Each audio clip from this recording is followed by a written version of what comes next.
సత్యసాయి జిల్లా కదిరిపట్నం కూటగూలల చింతపండు బేరం చేసి ఇమాం కాక వల్ల కథ ఘటనే అయిందట.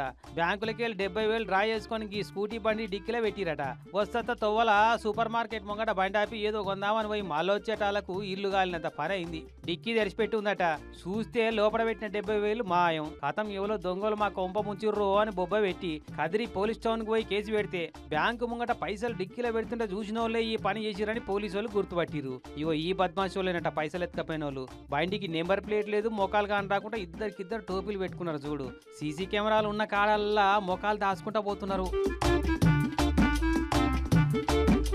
బ్యాంకు లోపట్నే కనిపెట్టిరో బయటనే కావాలంటూ చూసిర్రో. స్కూటీ బండి వెనకెనకనే ఫాలో అయి పని కానిచ్చి కదిరి పోలీసు వాళ్ళ పనితనానికి అగ్ని పరీక్ష పెట్టిర్రు దొంగలు. చూసిరు కదా, బ్యాంకులలో పైసలు డ్రా చేసుకునేటోళ్ళు ఉంటే మీ వెనకంగా ఎవరన్నా కనిపెడుతున్నారా, ఫాలో అవుతున్నారా మంచిగా చూసుకోర్రి. ఇంటికి పోయేదాకా తొవ్వలు ఆగే పని అయితే అస్సలే పెట్టుకోకరి. అర్జెంట్ పని ఏమన్నా పడితే మాత్రం బండిలో పెట్టిన పైసలు ఎంట తీసుకొని పోయి రాండ్రి.